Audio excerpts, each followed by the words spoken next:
March 9, 1945. Mariana Islands, Pacific Ocean. Sunset approaches over American airfields on Guam, Saipan and Tinian. On runways stretching across captured Japanese territory, ground crews perform final checks on 325 Boeing B-29 Superfortress bombers. Major General Curtis LeMay, commanding the 21st Bomber Command, has ordered the most radical change in bombing tactics of the Pacific War. In bomb bays packed beyond normal capacity, crews load cluster bombs containing 1,520 M69 incendiary bomblets per aircraft, each filled with napalm that will burn at 1,800 degrees Fahrenheit.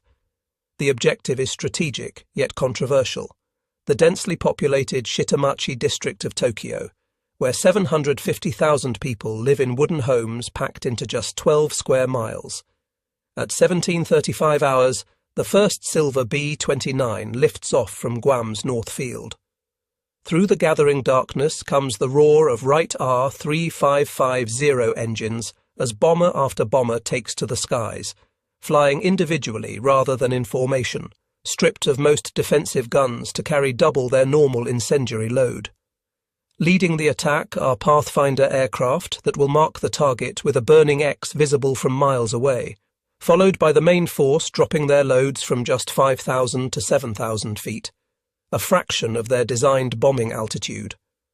What unfolds next will demonstrate the overwhelming power of American incendiary warfare and reveal why Japanese air defenses, despite their determination, could not prevent history's most significant single air raid. The American Boeing B-29 Superfortress had arrived in the Pacific Theater as the most technologically advanced aircraft of World War II. This revolutionary bomber required over 1.4 million engineering man-hours to design and represented an investment of $3 billion, far exceeding the Manhattan Project's $1.9 billion cost. The four-engine heavy bomber incorporated groundbreaking features: pressurized crew compartments, remote-controlled gun turrets, and the most powerful piston engines ever fitted to an aircraft. Manufacturing was distributed across the nation, with Boeing producing bombers at Seattle, Renton, and Wichita, the Glenn L. Martin Company at Omaha, and Bell Aircraft Corporation at Marietta, Georgia. Each B-29 stretched 99 feet in length with a wingspan of 141 feet, powered by four Wright R-3350 duplex Cyclone engines, producing 2,200 horsepower each. The aircraft could carry up to 20,000 pounds of bombs over a combat radius of 1,600 miles, flying at altitudes up to 31,850 feet with a maximum speed of 357 miles per hour. By March 1945, American factories had delivered approximately 2,000 B-29s to combat units, with production accelerating toward the eventual wartime total of 3,970 aircraft. This massive manufacturing effort demonstrated American industrial capabilities. Boeing's Wichita plant alone was producing 4.2 Superfortresses per working day.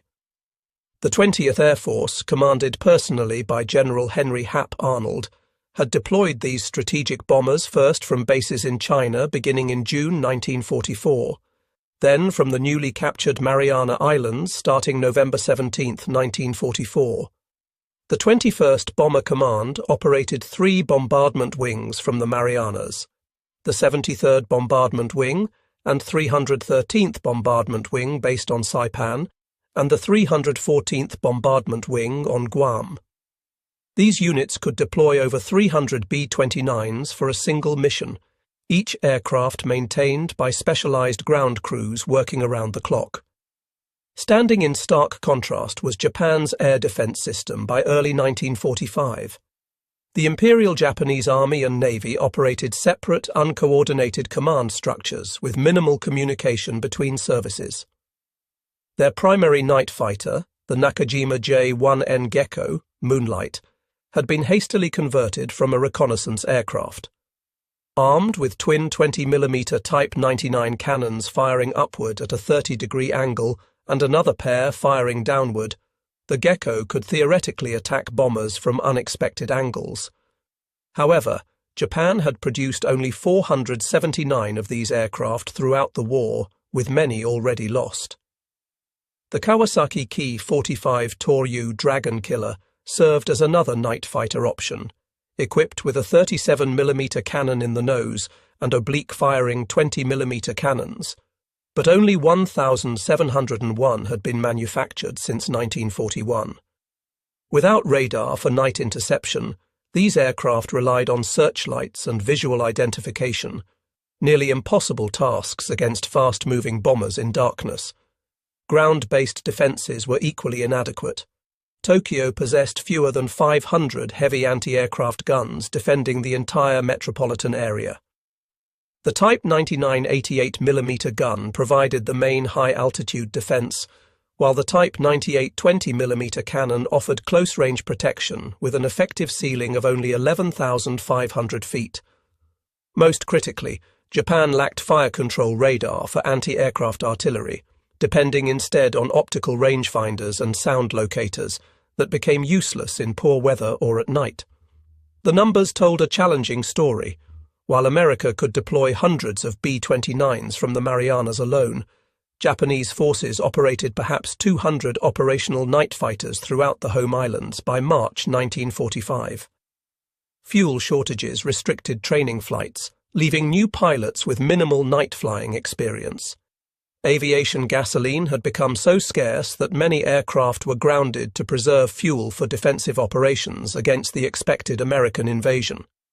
Major General Curtis LeMay had assumed command of the 21st Bomber Command in January 1945, inheriting a strategic bombing campaign that had failed to achieve decisive results. Previous high-altitude precision bombing raids from 30,000 feet had proven ineffective due to the jet stream, winds exceeding 200 miles per hour that scattered bombs miles from their intended targets. Engine strain from climbing to altitude with heavy bomb loads caused frequent mechanical failures, with magnesium alloy components overheating beyond safe operating temperatures. Cloud cover obscured targets 70% of the time, forcing bombardiers to rely on primitive radar. After analysing these operational challenges, LeMay made a revolutionary decision that would transform the air war against Japan. The new tactics were radical yet logical.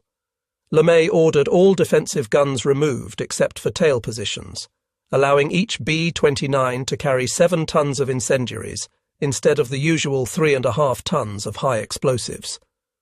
Flying at 5,000 to 9,000 feet would avoid the jet stream, reduce engine strain, and improve bombing accuracy. Night attacks would minimize exposure to Japanese fighters, which lacked radar and trained night fighter pilots. Individual aircraft would navigate by LORAN radio signals, attacking in a continuous stream over several hours rather than concentrated formations. Weather forecasters predicted ideal conditions for March 9th to 10th, clear skies with strong surface winds that would spread fires across the target area. The target selection revealed the operation's strategic nature. American planners selected areas where Japanese cottage industries produced aircraft parts, electrical equipment and precision instruments in small workshops integrated within residential zones. Intelligence officers had consulted maps produced by the Office of Strategic Services, ranking Tokyo's wards by their infrastructure density, utilizing pre-war Japanese urban planning documents. The selected zone in northeastern Tokyo included the Asakusa, Honjo, and Fukagawa wards, working-class neighborhoods with extremely high population density, where extended families lived in wooden structures separated by narrow alleys. The M-69 incendiary bomblet represented advanced warfare technology. This hexagonal steel pipe measured 3 inches in diameter and 20 inches long, weighing 6 pounds. Unlike earlier thermite or magnesium designs that burned hotter but could be extinguished, the M-69 used napalm, jellied gasoline developed by Standard Oil and Harvard University scientists. Dropped-in E-46 aimable clusters of 38 bomblets that separated at 2,000 feet altitude, each M-69 deployed a cotton streamer to orient its fuse downward. Upon impact, a time delay fuse burned for 3 to 5 seconds before a white phosphorus charge ignited, dispersing flaming napalm up to 100 feet in multiple directions. The delayed action ensured the weapon would be lying on its side when it detonated, maximizing the spread of incendiary material through buildings. Testing at Dugway Proving Ground in Utah had proven the M-69's effectiveness against replica Japanese residential structures. The weapon created multiple ignition points across wide areas, with napalm that adhered to surfaces and resisted water-based firefighting efforts.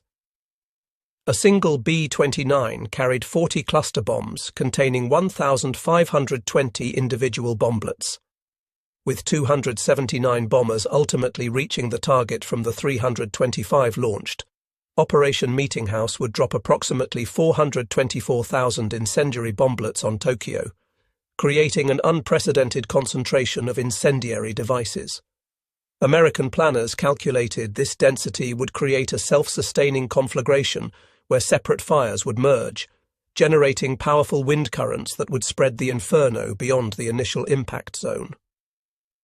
The first B-29 lifted off from Guam just after 5:30 p.m. on March 9th, piloted by the mission commander, Brigadier General Thomas Sarsfield Power of the 314th Bombardment Wing. Over the next hours, bombers took off at 50-second intervals from 3 island bases. The 14-hour round trip would test both men and machines to their operational limits. Crews flew in lighter flight gear instead of heavy suits, taking advantage of the lower altitude's warmer temperatures. Without the weight of guns, gunners, and ammunition, the B-29s climbed efficiently, conserving fuel during the 1,500-mile journey to Japan. As they approached the Japanese coast, Mount Fuji's snow-capped peak served as a prominent navigation checkpoint. Air raid sirens sounded in Tokyo around 10:30 p.m., though most inhabitants initially remained in their homes. Previous high-altitude raids had caused limited damage, creating widespread complacency. Tokyo's civil defense preparations proved inadequate for what was approaching. The city had only 18 concrete air raid shelters capable of protecting 90,000 people out of 4.3 million residents. Most families relied on bokugo, shallow trenches covered with boards or simple dugouts that offered minimal protection against incendiaries. The city's 8,000 firefighters possessed mainly hand pumps and bucket brigades designed for peacetime emergencies. Neighborhood associations had organized civilian firefighting groups, consisting primarily of elderly residents, women, and teenagers, equipped with sand buckets and water containers.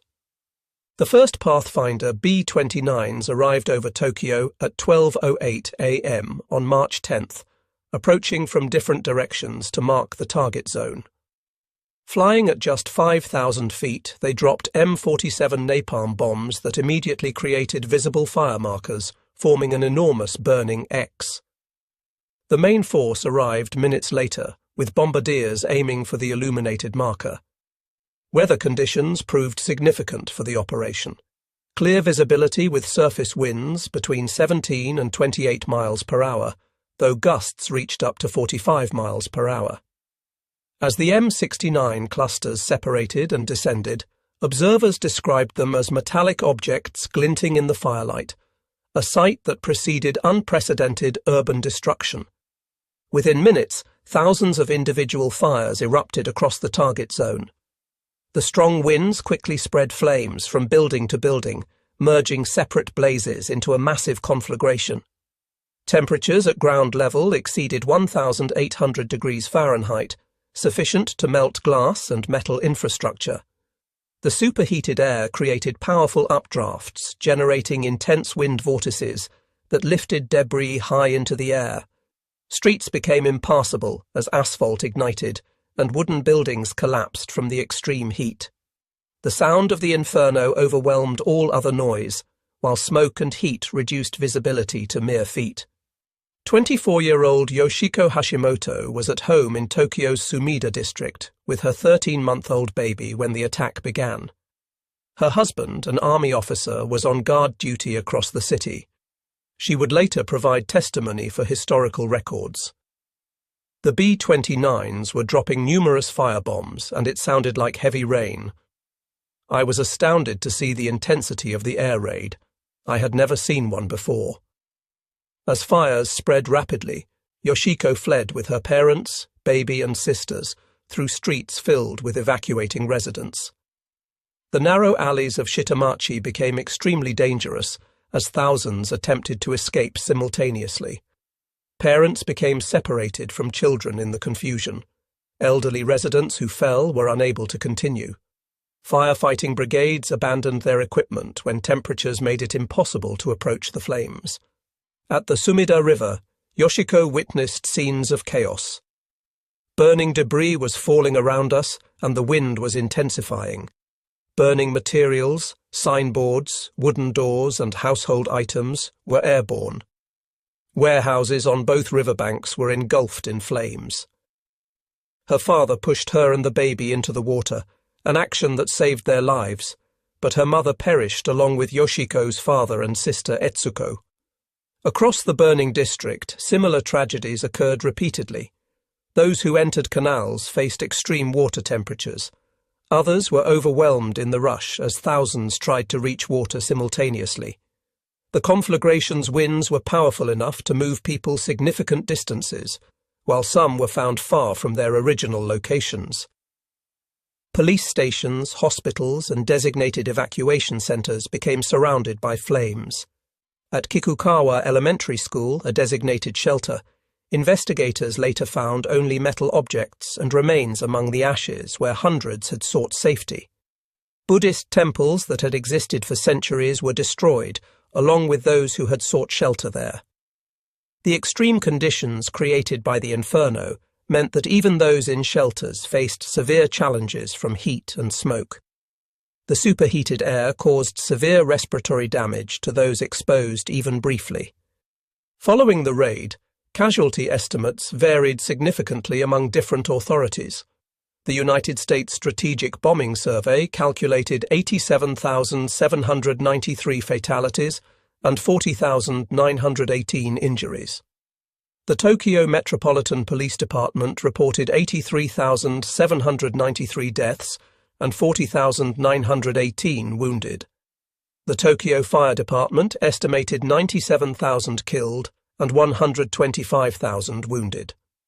Historical consensus indicates that over 100,000 people died, exceeding the immediate casualties from either atomic bombing. The attack destroyed 267,171 buildings across 15.8 square miles, eliminating 25% of Tokyo's structures. Over 1 million survivors lost their homes. The industrial impact was severe. More than half of Tokyo's manufacturing occurred in small workshops within residential areas, and their destruction significantly impacted production of essential war materials. Thousands of skilled workers were lost or displaced from the city. American losses were comparatively minimal. 14 B-29s failed to return, with 96 airmen listed as killed or missing. Several bombers encountered severe turbulence from thermal updrafts created by the fires, causing loss of control. Others received anti-aircraft damage during their low-level runs, though Japanese gunners struggled to track aircraft at such unusual altitudes. Aircrew members later reported detecting smoke even at their operational altitude. Crews who had initially questioned LeMay's tactics were sobered by the operation's scale and impact. General LeMay later reflected on the moral implications. "I suppose if I had lost the war, I would have been tried as a war criminal." General Arnold sent congratulations. "This shows your crews have the guts for anything." The operation's impact immediately influenced American strategy. Within 10 days, similar raids struck Nagoya, Osaka, and Kobe, affecting Japan's 4 largest cities. The campaign then paused only because the 21st Bomber Command had exhausted its incendiary bomb supply. Production immediately increased, with American factories prioritizing M69 manufacturing. The contrast between American and Japanese capabilities had reached its maximum disparity. While the United States could replace lost B-29s within weeks, Japan could not rebuild its destroyed urban areas or replace lost workers. American industrial production exceeded Japan's by a factor of 10, while technical advantages made each American weapon significantly more effective.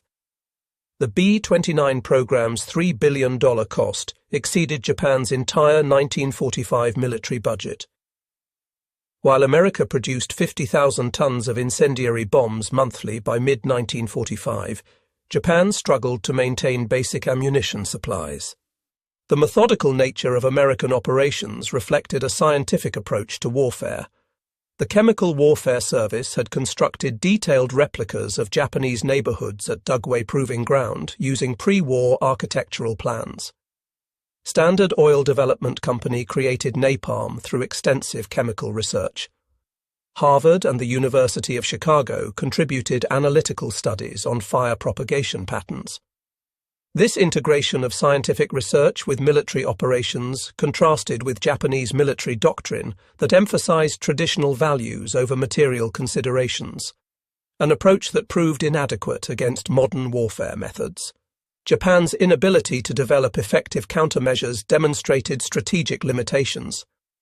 Despite the February 25th preliminary raid that destroyed 28,000 buildings, authorities made minimal improvements to fire defenses. Proposals to create fire breaks by demolishing buildings were not implemented. Evacuation plans remained largely theoretical. Military authorities insisted civilians maintain their positions, even as intelligence indicated massive incendiary raids were planned. This situation resulted from inter-service coordination failures and leadership constraints. The Japanese night fighter forces' limited effectiveness exposed the technical disparity. Pilots like Lieutenant Sachio Endo achieved individual successes. He was credited with 8 B-29 interceptions, but these were exceptional cases. Most night fighter pilots could not locate targets in darkness, especially once smoke obscured visibility. Without airborne radar, pilots depended on ground controllers using acoustic detection, methods that became ineffective once fires started.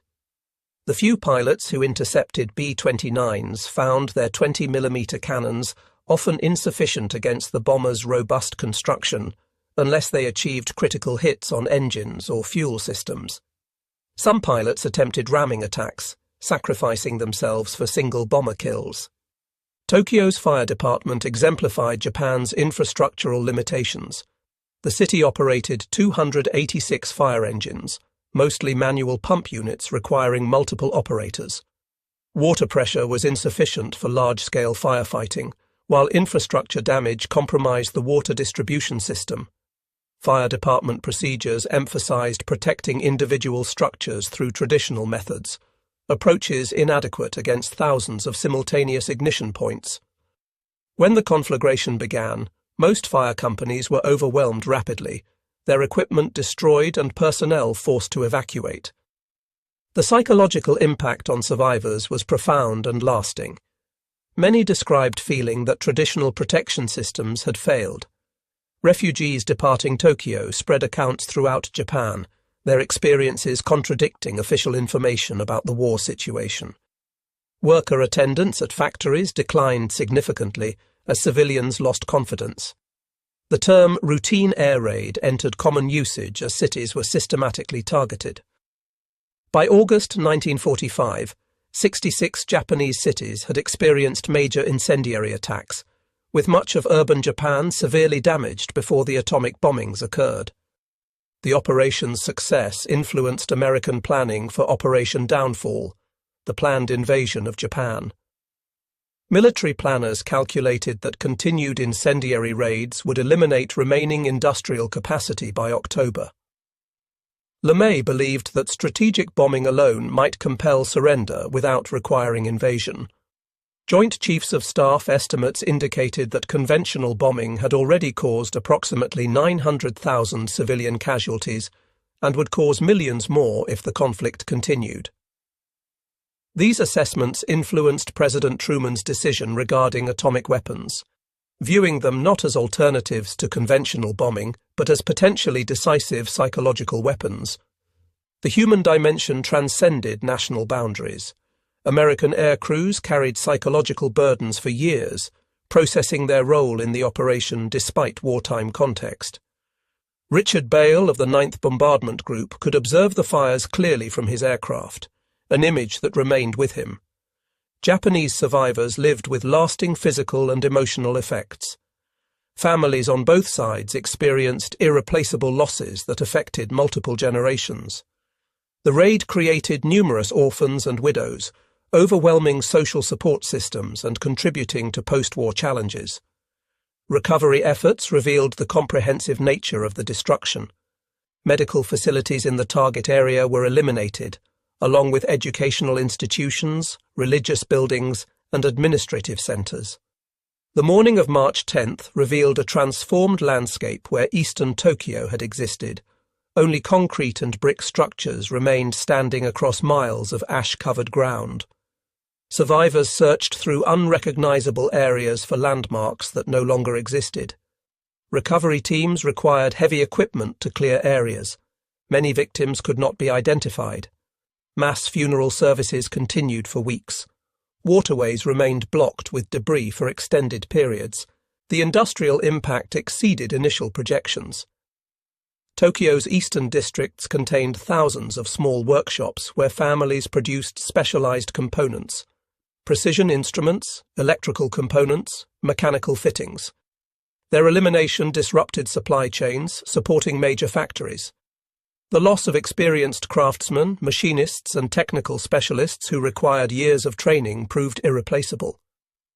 Worker productivity in surviving facilities declined as employees dealt with personal losses, housing challenges, and diminished morale.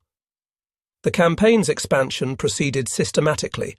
After replenishing incendiary supplies, operations resumed in May with refined techniques achieving greater efficiency. By July, B-29s were distributing warning leaflets before raids, informing civilians which cities were targeted next. Psychological operations demonstrating complete air superiority. These missions became routine operations, with some encountering minimal opposition. Japanese defensive capabilities progressively weakened as experienced pilots were lost, ammunition depleted, and civil defense systems collapsed. International legal considerations remain subjects of historical debate. The 1907 Hague Convention addressed bombardment of undefended cities, but interpretations of defended and military targets proved complex. Post-war tribunals prosecuted certain leaders for civilian targeting, but did not address Allied bombing campaigns. The precedent established that military necessity could justify civilian area impacts influenced subsequent international humanitarian law development, despite advances in precision weapons technology. Weather conditions' role in amplifying the operation's effects demonstrated American utilization of environmental factors. The March 9th to 10th raid was deliberately scheduled for predicted strong winds following a dry period. Meteorologists analyzed Japanese weather patterns extensively, identifying optimal conditions for fire spread. The varying wind speeds that night, between 17 and 45 miles per hour depending on location, exceeded some predictions. This integration of meteorological science with military planning exemplified American operational approaches. Individual B-29 crews experienced the mission differently than planners anticipated. Many were affected by observing the scale of destruction below. Aircrew members reported that smoke and atmospheric disturbance were detectable at operational altitudes. Pilots managed aircraft through severe turbulence created by thermal conditions. Some crew members later requested different assignments, struggling to reconcile their participation with personal values. Others focused on the strategic objective of ending the conflict quickly. Japanese military response revealed command and control limitations. Anti-aircraft units engaged continuously but achieved limited success in darkness and smoke. Fighter squadrons launched 90 sorties but accomplished scattered interceptions. Fire department leadership received insufficient warning about the raid's scale. Military authorities prioritized protecting government and military facilities, while civilian areas burned. Communications failed as infrastructure was destroyed, and messengers could not traverse affected areas. Post-war memorialization reflects evolving historical perspectives. Unlike Hiroshima and Nagasaki, which gained international recognition, Tokyo's firebombing remained less widely known outside Japan. Survivors advocated for decades to have their experiences documented. Katsumoto Saotomi, himself a survivor, established the center of the Tokyo raids and war damage, preserving testimonies that might otherwise have been lost. The challenge of commemorating civilian losses while acknowledging historical context created complex memorial narratives. Contemporary military strategists study Operation Meetinghouse for insights about air power capabilities and limitations. The raid demonstrated that urban destruction alone doesn't guarantee immediate surrender. Japan continued resistance for 5 more months. It proved that technical advantages can overcome geographic challenges, but showed that distinguishing between military and civilian targets becomes extremely difficult in modern warfare. The evolution from precision to area bombing revealed escalation dynamics in total war. 21st Bomber Command initially attempted precision strikes following established doctrine. When these proved ineffective, LeMay shifted to area incendiary attacks that were operationally simpler and more impactful. This progression occurred through operational decisions rather than explicit policy changes. By March 1945, urban area attacks had become routine, with target selection based on population density and industrial distribution rather than specific military installations. Survivor testimonies document lasting trauma. Many experienced persistent psychological effects decades later. Children separated from families often never learned their relatives' fates. Yoshiko Hashimoto's testimony remains in historical archives. The memory of that night never leaves me. My mother, father, and sister died while my baby and I survived. I think about them every day. The social structure of working-class Tokyo was fundamentally altered. Extended families dispersed, traditional businesses eliminated, neighborhood networks that had existed for generations disappeared overnight. The ultimate assessment of Operation Meetinghouse involves its role in ending the war. While historians debate whether strategic bombing alone could have compelled surrender, the raids clearly accelerated Japan's military collapse.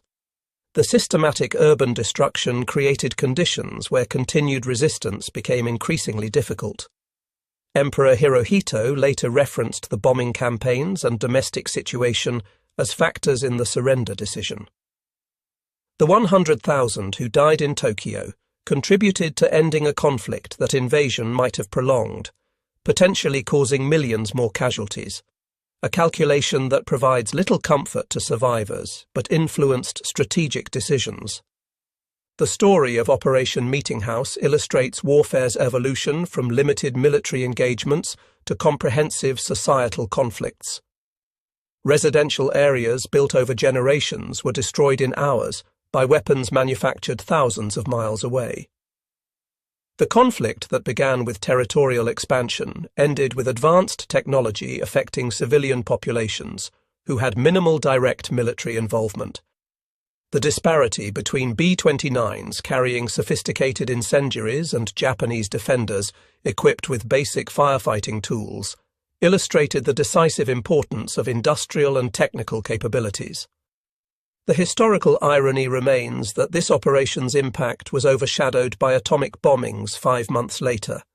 The greater immediate casualties of March 10th became less prominent compared to nuclear weapons' unique nature, allowing conventional bombing to receive less scrutiny.